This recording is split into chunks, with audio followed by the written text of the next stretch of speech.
Bien, continuando con el tema, eh, digamos, la revelación de la Sagrada Escritura, la revelación de la Trinidad se da en la Sagrada Escritura, digamos, ¿no? Ahora, la clave fundamental es el Nuevo Testamento, evidentemente, y sobre todo el caso de Jesús. Y hay un punto fundamental que es justamente el Abba, ¿no? Tal vez en otra oportunidad podríamos profundizar en esto, ¿no? Porque nunca en ninguna parte del Antiguo Testamento se invocó a Dios con ese término tan familiar e íntimo de Abba. Es algo propio, exclusivo de Jesús. De tal modo que después cuando enseña a sus discípulos una oración, dice ustedes digan Abba, Padre nuestro, evidentemente, que hay una diferencia. Y San Pablo, en la carta a los Gálatas 4, Romanos 8, dicen, el Espíritu clama en nosotros diciendo, Abba, Padre. Es como que el Padre nuestro lo empezaban con la mismísima palabra aramea de Jesús. Y ahí es tan importante, ¿por qué conservar la palabra en arameo? Porque es directamente de Jesús. Bueno, por ahí está el núcleo duro más fuerte que habla, digamos, de la filiación de Jesús y el Padre, digamos, ¿no? Bueno, continuando un poco con una reflexión, digamos, ulterior, tenemos que ver cómo en la tradición después se fue desarrollando esto. Primero se fue desarrollando a partir de símbolos o de confesiones de fe, ante todo bautismales, ¿no? Por ejemplo, en la tradición apostólica de Hipólito, que es del año 200 y algo, dice, porque se bautizaba y cada vez que entraban en el agua decían, sí creo, ¿no? ¿Crees en Dios Padre Todopoderoso? Sí creo, ¿no? ¿Crees en Jesucristo, Hijo de Dios, etcétera? Sí creo. ¿Crees en el Espíritu Santo, etcétera? O sea, el credo nuestro está estructurado en base al primitivo credo bautismal, digamos así, ¿no? Bueno, ahora todo esto, digamos, se realiza o se va viendo después en la liturgia, digamos, ¿no? Se habla del Padre, del Hijo y del Espíritu Santo, o sea, de tres personas como tal. Y entonces tenemos que ver, digamos así, un poco ahora el tema persona, porque ahí está el gran tema. ¿En qué sentido tenemos que entender de las personas trinitarias, el Padre, el Hijo y el Espíritu Santo? Tendríamos que, primero, hoy me voy a dedicar un poco en lo posible a hacer esto, ¿no? ¿Qué es una persona humana? Para después analógicamente aplicarlo también a las personas divinas. Bueno, el ser humano, si nosotros vamos a la Biblia, por ejemplo, en el capítulo 2, ¿no? En versículo 6, dice que Dios modeló al hombre con barro, ¿no? Del suelo pero con agua viva, agua surgiente, digamos, que ya habla de algo, de una cierta pureza, digamos, como tal, ¿no? Y le insufló en su nariz el aliento vital, el aliento mismo de Dios.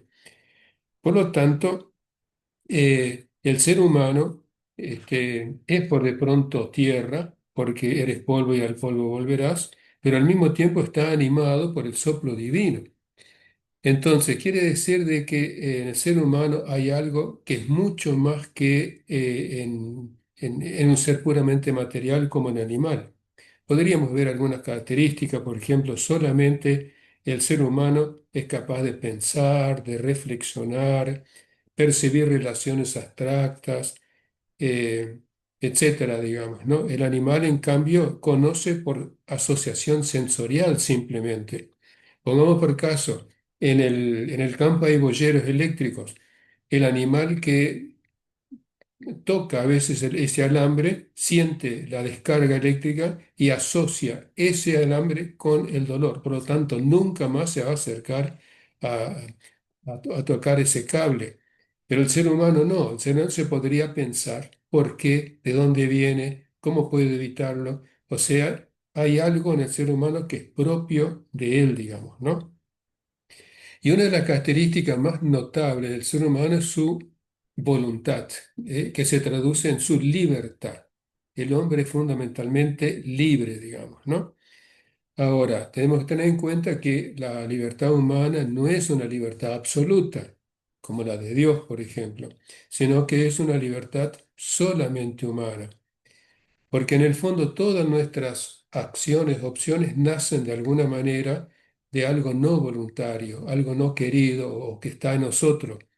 Pongamos por caso, es muy, muy elemental, pero es la sensación de hambre, es común con los animales. Claro, porque el organismo, las células reclaman nutrientes, entonces uno siente el hambre. Pero la diferencia está que mientras el animal satisface ese deseo, devorando, el ser humano no transforma la comida en un acto cultural, en acto humano. Todos por más que tengamos hambre, esperamos que todos estemos sentados a la mesa, ¿no? Y cuando hay un festejo, hacemos cosas ricas, siempre comemos algo. Bueno, entonces, eso que es biológico de por sí, en el ser humano se humaniza. Entonces, la libertad humana es justamente humanizar algo que surge, ya sea de la biología, ya sea, digamos, de movimientos instintivos, porque también tenemos sensaciones, ¿no?, instintivas que nosotros después le damos cauce para bien o para mal. Pero todo lo que es, e incluso el subconsciente nuestro, todo tiene por vocación ser asumido por la libertad y ser humanizado, digamos, como tal. Todo hasta lo pulsional, etcétera. Bueno, quiere decir entonces que la persona humana se caracteriza, digamos, ya desde de entrada por digamos, esta cuestión de ser material, pero al mismo tiempo tener algo que no es material, ¿m? Que lo distingue. Si queremos ir ahora al sentido propio de lo que es el ser humano como persona, y aquí, digamos, rozamos más el tema de la Trinidad, de lo que es la persona. Y en el lenguaje común nosotros nos damos cuenta, ¿no? Un poco. Por ejemplo, si yo veo una oveja destrozada, digamos como tal, digo, ¿qué animal la habrá hecho? Sucede a veces con los perros salvajes que van y destrozan animales, ¿no? Pero si yo veo que ese animal tiene signo de un disparo de arma de fuego, digo, ¿quién fue eso? Distingo, ¿no? Entre qué y quién. Entonces, ¿qué es esto y quién hizo esto? Entonces, hay una distinción, digamos, como tal. Eh, para ser más sintético, voy a leer de Romano Guardini, tiene un libro muy lindo que se llama Mundo y Persona, ¿no? Entonces hace esta descripción. Persona significa que en mi ser mismo no puedo, en último término, ser poseído por ninguna otra instancia. Yo en mí mismo no puedo ser poseído por ninguna otra instancia, sino que me pertenezco a mí. Puedo vivir en una época en que existe la esclavitud, es decir, en una época en que un hombre puede comprar a otro y disponer de él.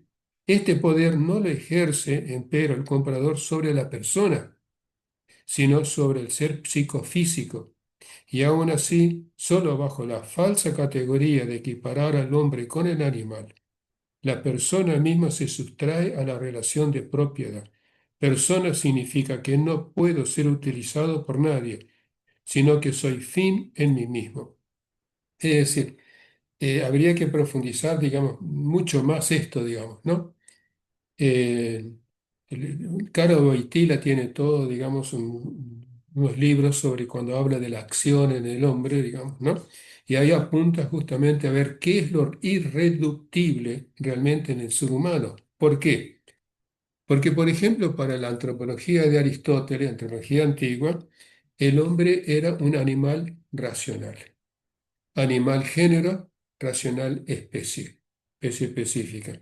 Pero claro, eso hace que el hombre sea considerado parte de la naturaleza en última instancia. Es una reducción cosmológica, diría Carl Wojtyla, digamos ahí, ¿no? Y hoy en día esa mentalidad de alguna manera está en todas aquellas concepciones materialistas, utilitaristas, sobre todo en bioética, por ejemplo, ¿no? Entonces, hay que hacer el esfuerzo para descubrir qué es lo realmente propio del hombre que no se puede reducir absolutamente a nada, a ninguna cosa diferente. Es cierto que nosotros, por de pronto, somos resultado también de una evolución biológica, digamos, ¿no? Pero, como dice Juan Pablo II muy bien, en una de sus intervenciones, creo que ante la Pontificia Academia de la Ciencia, que en esa evolución en un momento se dio un salto ontológico. Una realidad completamente nueva aparece ahí, en el ser humano. Entonces, ¿qué es lo irreductible en el ser humano? Y es en última instancia, en pocas palabras, la experiencia que uno mismo tiene de sí mismo. Uno tiene la experiencia de sí mismo como es único, como tal. No puede haber otro. Por más que físicamente podamos encontrar otro parecido, sin embargo, cada uno tiene la experiencia de que es un yo único, irreemplazable, ¿no? Carol Wojtyla dice, en la experiencia de autoposesión y autodominio, el hombre experimenta el hecho de ser persona, un sujeto. Por lo tanto, tenemos que completar mucho aquella famosa definición de Boecio del siglo VI, que se repite mucho, ¿no?, en los manuales, que la persona es una sustancia individua de naturaleza racional. Sustancia individua de naturaleza racional. Es cierto que somos una sustancia individua, ¿no? Se subraya la individualidad y lo racional. Pero esa definición considera en última instancia al ser humano como de una forma muy estática, como encerrado, digamos, en sí misma, podemos decir así. No aparece el tema de la relación. Y la relación es un elemento fundamental. Si yo uno es consciente de sí mismo, yo soy yo, irreemplazable, único, también me doy cuenta que los otros, cada uno también es un yo irreemplazable y único. Entonces, necesariamente, cuando yo entro en contacto con otro, el otro, que es un yo, se va a transformar en un tú. Entonces, así se produce una relación entre los hombres, que siempre es entre un yo y evidentemente uno considera al otro como un tú, es decir, también es un yo. Esa relación es clave. En el ser humano se da necesariamente también esa relación, pero no es digamos, la relación es una característica en el ser humano, una capacidad de relacionarse con otro.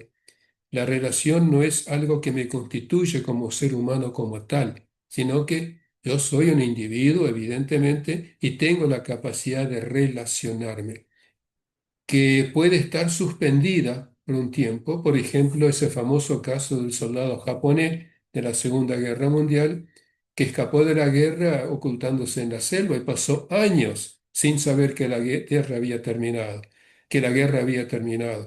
Pero claro, cuando lo descubrieron, estableció sus relaciones, ¿no? Es decir, no se constituye por la relación, sino que es una característica del ser humano. Entonces, eh, dice Ruiz de la Peña, por ejemplo, dice, con estas matizaciones puede perderse en su exacto valor el interés de los medievales por levantar el concepto de persona sobre las sólidas bases de la sustancia. Ciertamente somos una sustancia en nosotros mismos que es individual, que no se comparte, pero que tiene la capacidad de una relación. Sigue diciendo Ruiz de la Peña en un libro que tiene sobre imagen de Dios, y con eso termino. Dice, el hombre dispone de sí, subsiste para hacerse disponible, para relacionarse, pero solo puede hacerse disponible, es decir, puede relacionarse si subsiste. ¿M? Subsistencia y relación. Entonces no se excluyen, se necesitan y complementan mutuamente. La persona es justamente el resultado de esta confluencia de ambos momentos. Un individuo, boecio, individuo, naturaleza racional, pero al mismo tiempo con capacidad de relacionarse. Y ahí aparece entonces el tema de la comunidad, ¿no? Por la relación de que son yo que se relacionan con otros, que a su vez se los considero tú, pero ellos también son yo que me consideran como tú. Un poco este juego de palabras nos puede, digamos, ver. Lo que hay que recordar entonces y resultado de esto es la relación, porque en el próximo tema entramos justamente en la relación que es la naturaleza de las personas en Dios. Muy bien, muchísimas gracias por ello. Que Dios los bendiga.